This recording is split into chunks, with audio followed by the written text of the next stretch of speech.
আমি ওই দিনই তোমার প্রেমে পড়েছিলাম, যেদিন তোমাকে প্রথম দেখেছিলাম। আশেপাশে এত মানুষ থাকা সত্ত্বেও আমি তাদের দিকে তাকাইনি, আমার দৃষ্টিটা শুধু তোমার উপর স্থির রেখেছিলাম। আমি যেদিন তোমাকে প্রথম দেখেছিলাম, কিছু না ভেবে তোমায় এ মনে জায়গা দিলাম এবং করে দিলাম মনের দুয়ার বন্ধ। জেদ ধরলাম আমার শুধু তোমাকে লাগবে, কারণ আমি তোমার প্রেমে অন্ধ। ধীরে ধীরে আসক্ত হয়ে গেলাম আমি তোমার প্রতি। কখনো তুমি আমায় ছেড়ে যাবে না দিয়েছিলে এমন হাজারো মিথ্যে প্রতিশ্রুতি। তবে আমি ধরতে পারিনি তোমার অভিনয়, কারণ তুমি ছিলে অভিনয়ের সেরা, নিখুঁত একজন অভিনেত্রী। আজ আমার এই দুঃখের দিন দেখতে হতো না, তুমি আমার সাথে থাকতে। যদি তোমার জন্য সুসংবাদ, আমি তোমাকে মন থেকে মাফ করে দিয়েছি। তবে তোমার জন্য দুঃখের সংবাদ এটাই, আমি আজও তোমাকে মনে করে কাঁদি।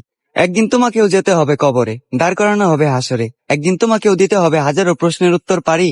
সেদিন যদি আমার নিষ্পাপ চোখের পানি প্রশ্ন হয়ে দাঁড়ায়, তোমার সকল পুণ্যের কাজ যাবে বৃথা, তোমার পাপের পাল্লাটা হবে ভারী। আমাকে তো তুমি মনে রাখলে না, অন্তত শেষ দিনের শেষ বিচারের কথা তুমি স্মরণে রেখো, প্রিয় শখের নারী। তুমি আমার চোখের ভাষা, তুমি আমার ঈদের দিন আমার মেহেদি দেওয়া হাতে শুধু তোমার নাম থাকবে প্রিয়। বাতে লেকে আনা সারি রাত। আমার সবচেয়ে বড় দুর্ভাগ্য কি জানেন? আমি না কখনো কারো প্রিয় মানুষ হতে পারি নাই।